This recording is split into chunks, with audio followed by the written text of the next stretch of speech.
Que se siente el hermano Roberto. Ahí está. ¿No quiere orar, hermano? Ya. Soberano Dios, te damos las gracias, Padre, en este mediodía que estamos aquí reunidos otra vez para aprender más de tu palabra. Gracias, Señor, por estos hermanos que todos dispuestos para que puedan ayudarnos y enseñarnos, Señor, y pedimos tu guía, tu sabiduría para nuestro hermano Job, que el Señor pueda darnos con claridad lo que Él ha preparado. Y Padre, mantenernos alerta y despiertos para que nosotros podamos gozar en Él. En el nombre de Cristo Jesús te lo pedimos. Amén. Amén. Gracias, hermano. Muy agradecido al hermano Roberto por todo su esfuerzo, su trabajo. Son los detalles que toman tanto tiempo, ¿verdad? Cosas que no vemos, pero están continuamente sucediendo para que esto vaya adelante. Es un esfuerzo de un equipo, ¿no? Pero, sin embargo. Muy bien, entonces vamos empezando desde el versículo 24. Vamos a dar lectura al 24 y 25 del capítulo 14. Pero si todos profetizan y entra algún incrédulo o indocto, por todos es convencido, por todos es juzgado.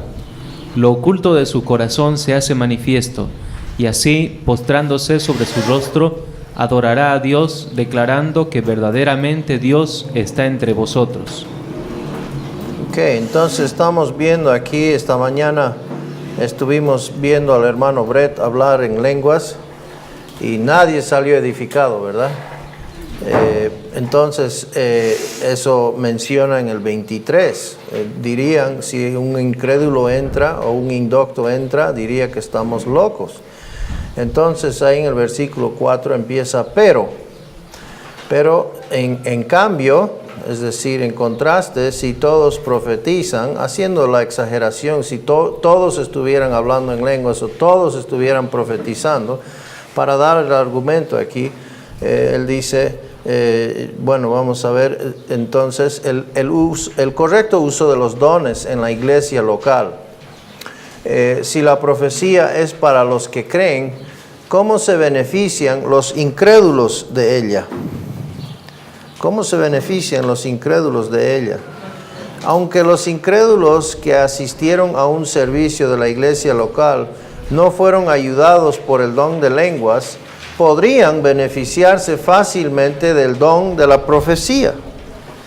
Entonces, esto es importante, es que pueden entender lo que se está diciendo, es decir, nosotros también, como los que estamos ahí, vamos a salir edificados, pues vamos a entender el mensaje y poder decir amén, ¿verdad? Entonces, si un indocto, una persona sin dones, alguien que no esté instruido en los dones espirituales, o un incrédulo entrare en un servicio, entonces una profecía desde el púlpito, en lenguaje entendible, habría sido muy convincente.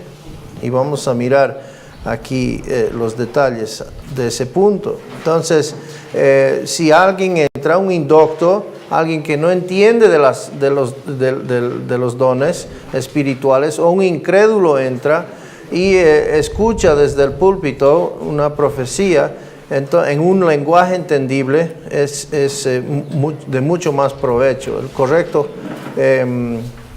aquí el versículo 24, pero si todos profetizan y entra algún incrédulo o indocto, por todos es convencido, por todos es juzgado. Entonces, aquí la frase por todos es convencido. Convencer, la palabra elejo, significa redarguir, reprender o convencer. El incrédulo sería directamente enfrentado con todo lo que se dijo. ¿Ya? Entonces, en lo que estamos diciendo aquí es que está bajo convicción. Estaría bajo convicción. Por todos es juzgado. ¿Se acuerdan la palabra anacrino? La palabra anacrino es aquí por juzgar. Entonces, ahora podemos entender el mejor uso aquí.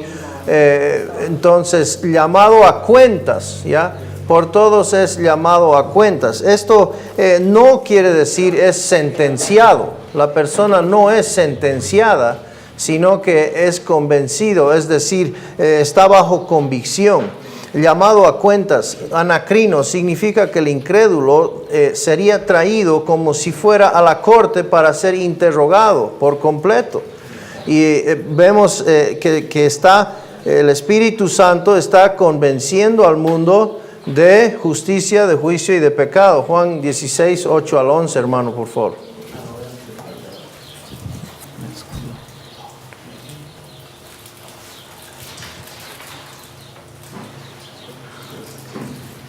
Juan 16, 8 al 11.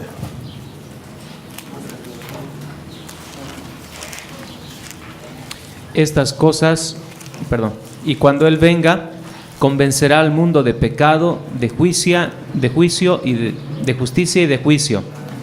De pecado por cuanto no creen en mí, de justicia por cuanto voy al Padre y no beberéis más, y de juicio por cuanto el príncipe de este mundo ha sido ya juzgado.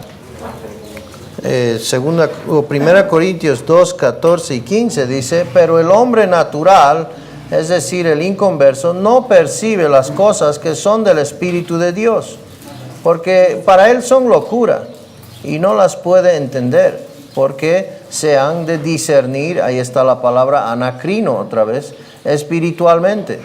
En cambio el espiritual juzga todas las cosas, pero él no es juzgado de nadie.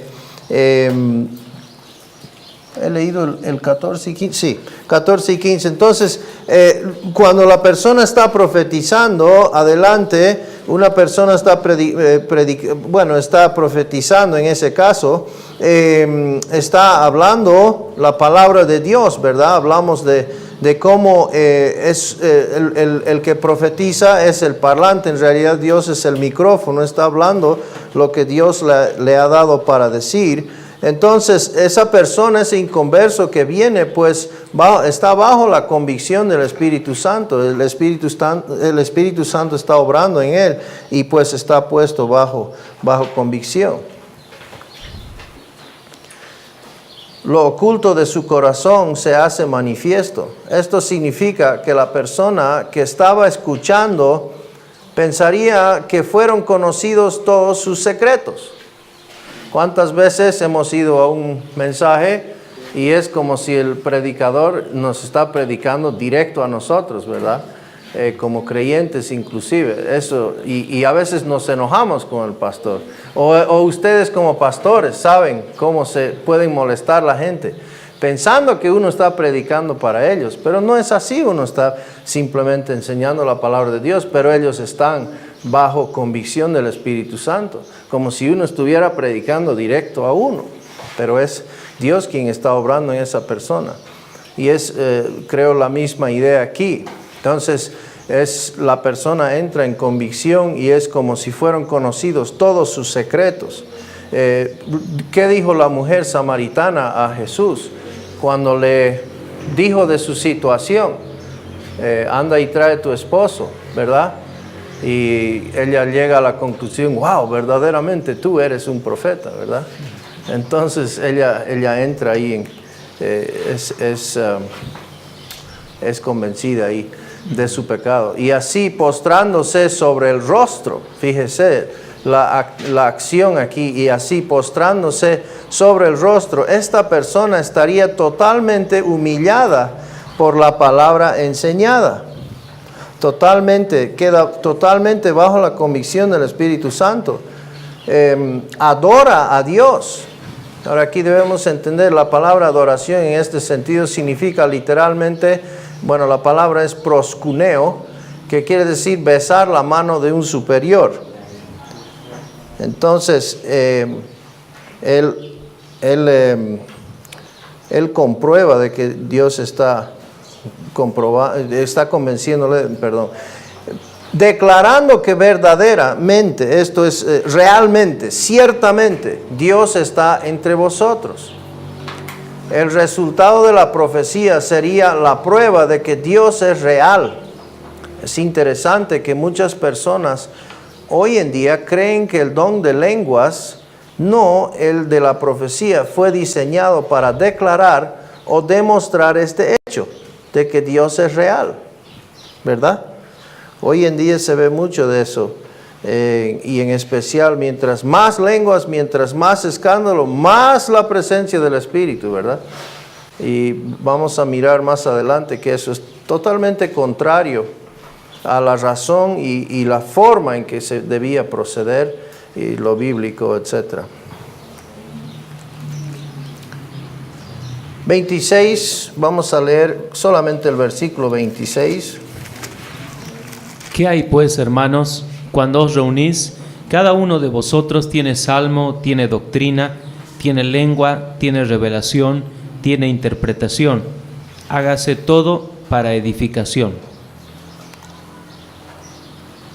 Ahora, entonces, ¿cómo afecta esto el contenido del servicio en la iglesia? ¿Cómo afecta esto veo aquí, mire, fíjese ¿qué hay pues, hermanos, cuando os reunís? Cada uno de vosotros tiene salmo, tiene doctrina, tiene lengua. Esto va en contra del movimiento del profesionalismo. No es verdad que solo uno, el pastor, aquel que ha ido al seminario, aquel alto instruido que tiene solo su maestría puede hablar. No veo eso aquí, hermanos. Aquí está contrario a eso. ¿Qué hay pues, hermanos, cuando os reunís? Cada uno de vosotros tiene un salmo, tiene doctrina, tiene lengua, tiene revelación. Es decir, todos están participando aquí en la reunión. Algo muy lindo. Tal vez se está perdiendo en la iglesia de hoy.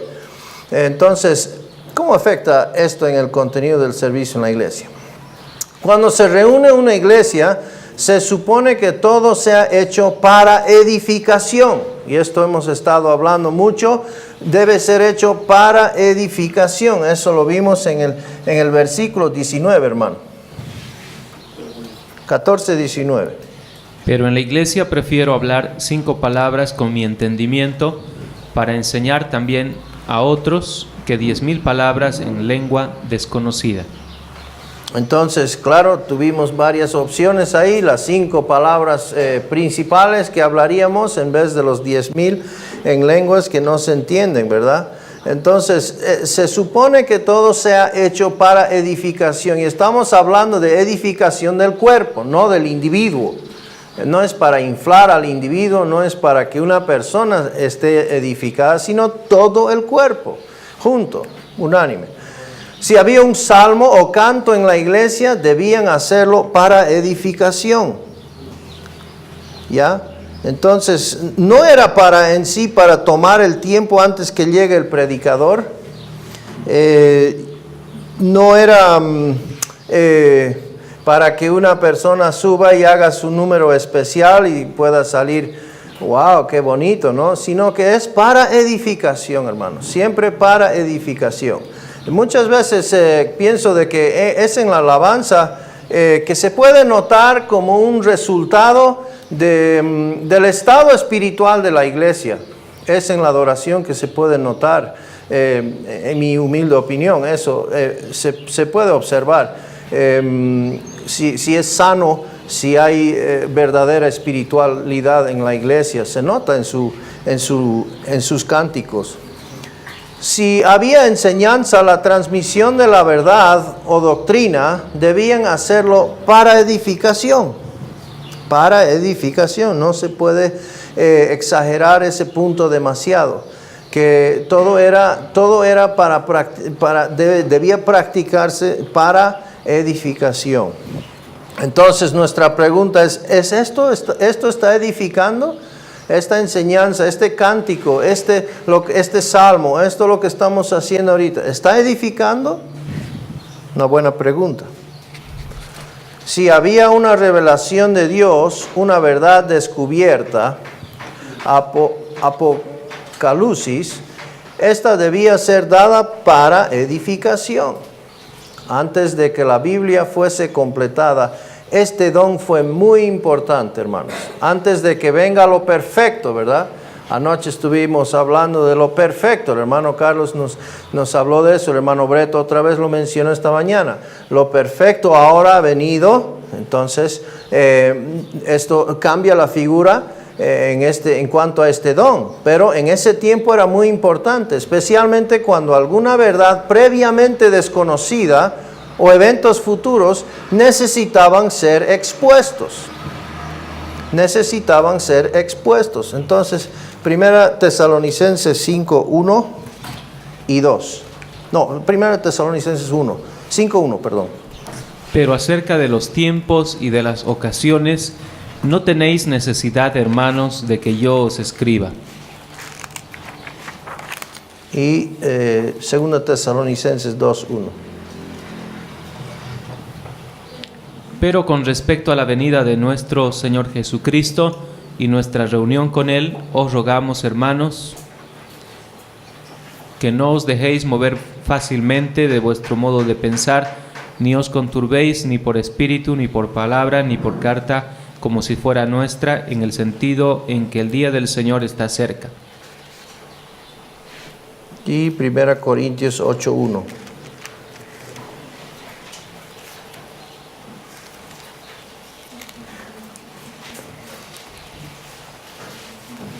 En cuanto a lo sacrificado, a los ídolos, sabemos que todos tenemos conocimiento. El conocimiento envanece, pero el amor edifica. Ahí volvemos al tema del amor, ¿verdad? El conocimiento envanece, pero el amor edifica. Entonces, aquellas cosas, aquellos dones, una vez más, debían ser practicados, ejercidos en amor. Y hablamos el día de ayer un poco acerca de ello, ¿verdad? En el capítulo 13. Esta palabra edificación o edificación es tomada de la arquitectura, que quiere decir construir, ¿verdad? Construir sobre. Efesios 2:20, vamos a ver sobre qué construimos. Efesios 2:20.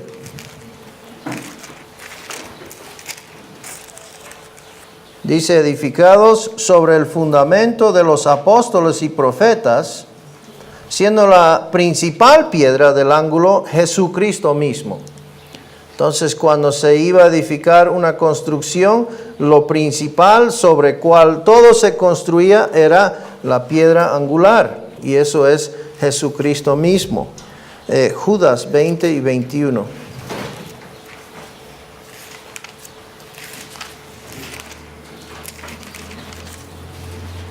Pero vosotros, amados, edificándoos sobre vuestra santísima fe, orando en el Espíritu, conservaos en el amor de Dios, esperando la misericordia de nuestro Señor Jesucristo para vida eterna.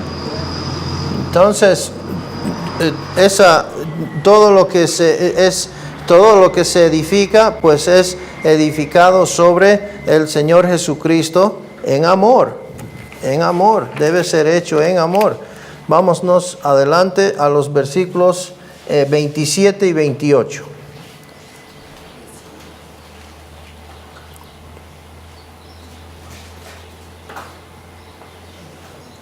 Si habla alguno en lengua extraña, sea esto por 2 o a lo más 3 y por turno, y uno interprete.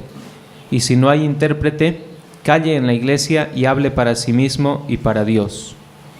Ok, entonces ahora vamos a mirar la práctica en cuanto a al don de lenguas. Pablo, si había una ocasión para el don de lenguas en la iglesia, debían hacerlo para la edificación de la iglesia local. Si había interpretación de lenguas en la iglesia local, también debían hacerlo para la edificación del cuerpo de Cristo.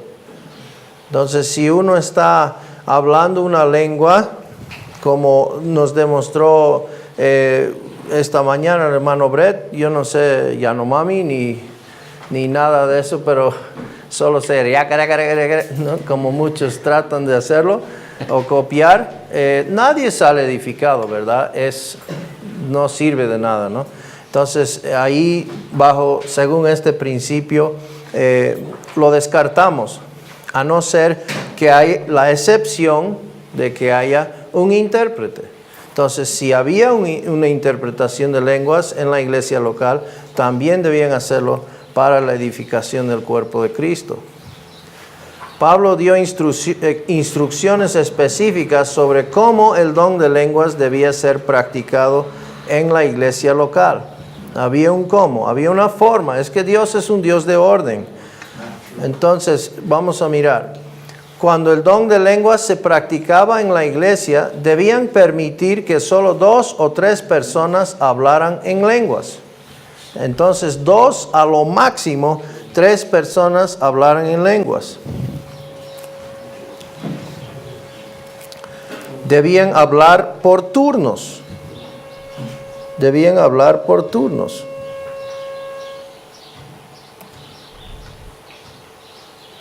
Una persona debía interpretar para los que hablaban. Si no, debían, como dice más adelante, que debían callarse o mantenerse o guardar silencio, dice. Si no había intérprete en la iglesia, entonces la persona con el don de lenguas debía permanecer en silencio. Que se calle, dice la Reina Valera. Guarde silencio en la Biblia de las Américas. Si le mandaba en ese caso hablar en silencio, se le mandaba, en ese caso hablar en silencio a Dios. Una vez más, observe que la dirección de las lenguas era hacia Dios. Hacia Dios. Era un lenguaje, una lengua dirigida hacia Dios. Versículos 29 al 33, hermano. Asimismo los profetas hablen 2 o 3 y los demás juzguen. Y si algo le fuere revelado a otro que estuviere sentado, calle el primero. Porque podéis profetizar todos uno por uno, para que todos aprendan y todos sean exhortados. Y los espíritus de los profetas están sujetos a los profetas, pues Dios no es Dios de confusión, sino de paz, como en todas las iglesias de los santos. Pablo está concentrándose aquí en cuanto a la edificación, en cuanto a lo espiritual, madurez espiritual es su enfoque aquí. La forma en que practicaban los dones era importante para llevar a edificar o no. Entonces él está enfocado y en especial está volviendo otra vez a la profecía, pues la profecía nos ayuda, es para edificación, es para exhortación y para consolación, ¿verdad? Entonces Pablo dio instrucciones sobre el don de la profecía en la iglesia local. Había una manera en que se debían practicar. Debían permitir solo 2 o 3 personas con el don de la profecía profetizar en sus servicios. Asimismo, los profetas hablen 2 o 3 y los demás juzguen. Ahora, esa palabra juzguen ahí es la palabra diacrino, el cual se hace internamente. Examínense, ¿verdad? Ante la cena del Señor, lo mismo. Están examinando lo que los profetas están hablando. La congregación debía examinar cuidadosamente lo que se decía y los demás juzguen, dice. Pasar juicio es el término diacrino que significa discernir, discriminar, determinar o decidir el valor o la validez de lo que se ha dicho. ¿Ya? Entonces uno a la vez está profetizando y los demás están practicando el diacrino, están juzgando lo que se está diciendo, discerniendo, están discriminando, mirando, determinando, decidiendo el valor o la validez de lo que se ha dicho. Y ellos podían hacerlo según lo que tenían del Antiguo Testamento, tal vez lo que les había dicho previamente Pablo, y podían comprobarlo con el mismo Espíritu Santo, ¿verdad? 14:30, Pablo hizo una excepción a la regla en cuanto a las directrices sobre cómo deben hacerse las cosas referentes al don de profecía en sus servicios. Podemos leer el 30. Y si algo le fuere revelado a otro que estuviere sentado, calle el primero. Entonces, cuando Dios daría una revelación, Apocalipsis, a alguien en la audiencia, la persona que habla debería de parar y ceder la palabra a esa persona. Entonces alguien está hablando y otra persona recibe una revelación. Esta persona debe parar y la otra persona da la revelación. Fíjense cómo todo es en orden. No hay confusión, ¿verdad? No se está hablando dos a la vez. Entonces, importante ver. Esto era debido a la naturaleza de una revelación. La revelación especial directamente de Dios tomaba precedencia debido a que Dios le estaba diciendo algo urgente a su audiencia. Ahora, hoy en día no tenemos eso, pero sí tenemos la palabra de Dios, ¿verdad? Entonces aquí sabemos que está todo completo y nos basamos en ella. Pero en ese entonces, si había una revelación, entonces la persona que estaba previamente hablando descansaba, la otra persona con la revelación lo decía. Entonces era porque Dios le estaba diciendo algo urgente a su audiencia. 31, hermano. Porque podéis profetizar todos uno por uno, para que todos aprendan y todos sean exhortados. Entonces, el orden normal del uso del don de la profecía era el siguiente. Debían profetizar uno por uno. Nótense el orden, ¿verdad? Significando que debían hablar por turnos, en una manera bien pensada u organizada. Bien pensada u organizada. Debían profetizar de una manera ordenada para que todos aprendan. Debía haber comprensión de lo que se dijo. Debía haber comprensión de lo que se dijo. Debían profetizar de una manera ordenada para que, como dice ahí, todos sean exhortados. Exhortados. Es la palabra paraklesis y se entiende como fortalecidos, consolados o animados. Siempre que vamos a la iglesia y estamos congregados entre hermanos y se comparte la palabra de Dios, salimos exhortados, ¿verdad? Salimos fortalecidos, consolados o animados.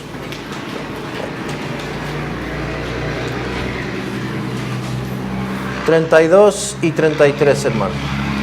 Y los espíritus de los profetas están sujetos a los profetas, pues Dios no es Dios de confusión, sino de paz. Como en todas las iglesias de los santos. Esto es muy importante ver, hermanos, y es algo que tal vez por los acontecimientos de hoy en día pensaríamos de que cuando Dios toma control de una persona, pues empieza a revolcarse en el piso, ¿no? Y eso debe ser el Espíritu de Dios. ¡Wow! Tremendo, ¿no? Esto era todo en orden. Y es más, la persona podía privarse de hablar si no le tocaba, si no era su turno. Entonces esperaba su turno y luego decía lo que tenía que decir. En relación con el uso de estos dones y los servicios de la iglesia, Pablo les recordó de algunas verdades muy importantes. Estas verdades son trascendentes. El profeta o la persona que tenía el don de la profecía nunca estuvo fuera de control. Una vez más, nunca estuvo fuera de control de su espíritu humano cuando profetizaba. El profeta podía esperar en silencio y no perder ni olvidar lo que iba a decir. ¿Ya? Entonces el profeta podía esperar en silencio que termine la otra persona su turno de lo que está hablando, el cántico o lo que sea que se está haciendo, y luego decir lo que tenía que decir. Entonces nunca se sale de este orden. Dios nunca es un Dios de confusión. Leemos el 33 de nuevo. Pues Dios no es Dios de confusión, sino de paz, como en todas las iglesias de los santos. Y una vez más, pareciera que hoy en día, mientras más confusión, más evidencia del Espíritu Santo, ¿verdad? Cuán al revés es todo eso. Totalmente contrario a lo que estamos viendo en esta enseñanza. Dios es un Dios de paz y tranquilidad. Dios es un Dios de paz y tranquilidad. Esto es algo de lo que vemos, un fruto del Espíritu Santo, y se evidencia. El Espíritu Santo, hermanos, no lleva a desorden. Hechos 10:36.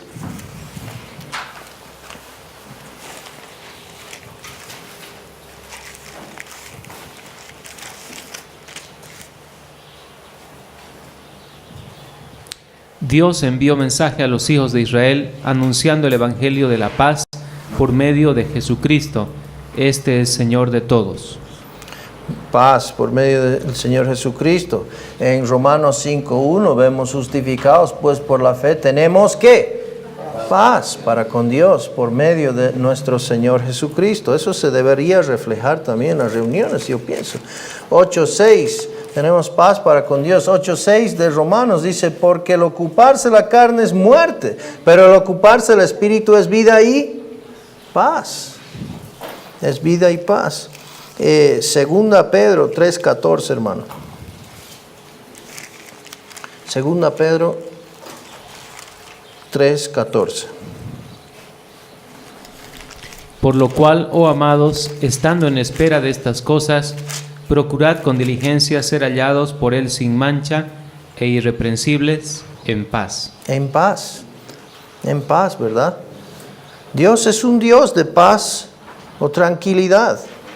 Ahora, vemos, hermanos, de que en nuestro ejercer de esos dones, y ayer estuvimos mencionando un poco de eso, y creo que cada uno de los que han estado enseñando ha hecho énfasis de esto, y es muy importante, hermanos.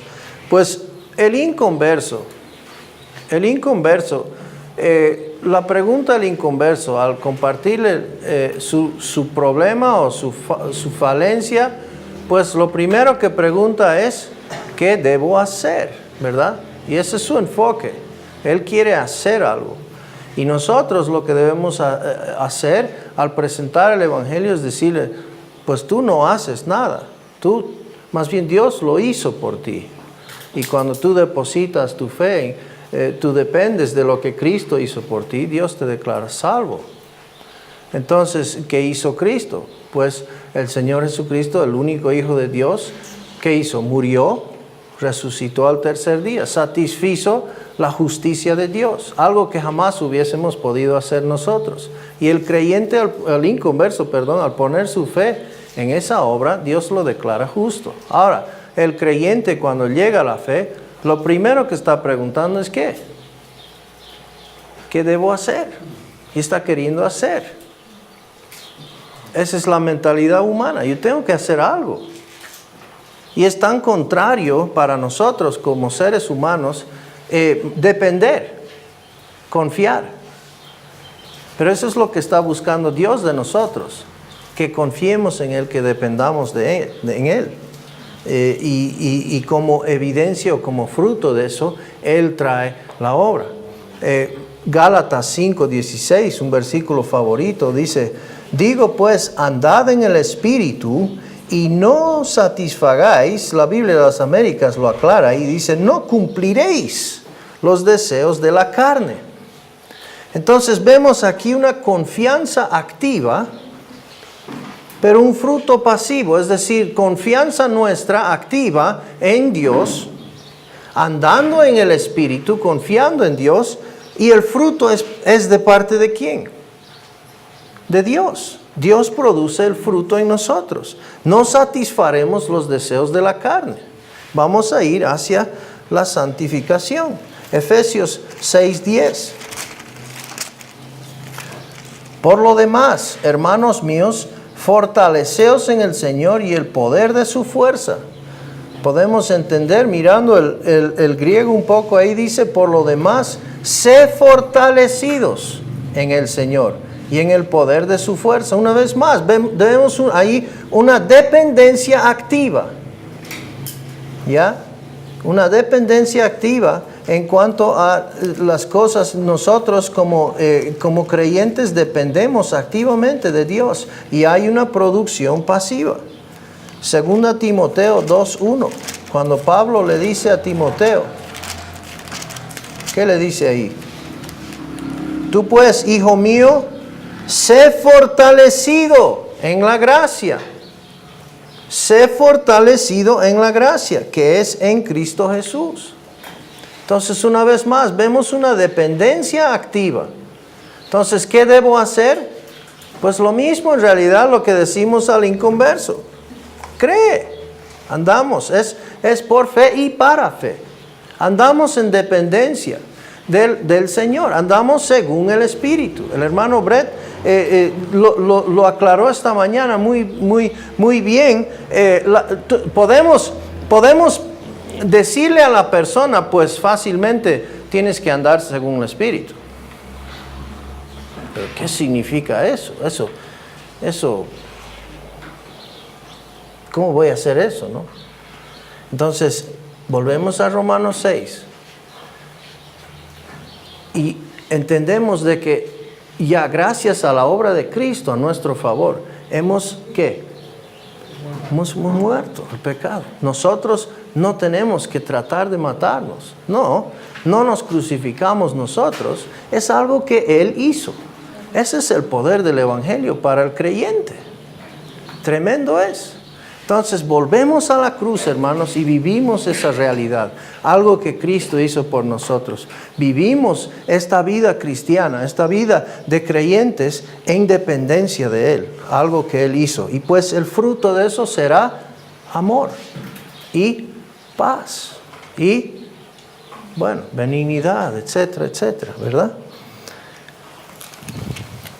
Pablo lo resumió diciendo que el desorden no era la norma para cualquiera de las congregaciones del pueblo santo de Dios.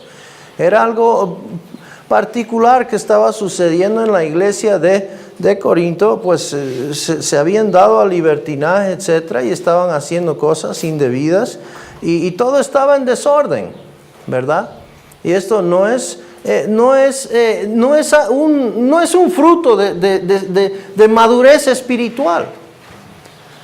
Vamos a mirar aquí en Santiago y con esto termino, hermanos. Santiago, siempre se me va Santiago, ¿no? ¿Ah? De Hebreos a la izquierda, ¿no? No, a la derecha. Muy bien. La cosa es que llegamos al final.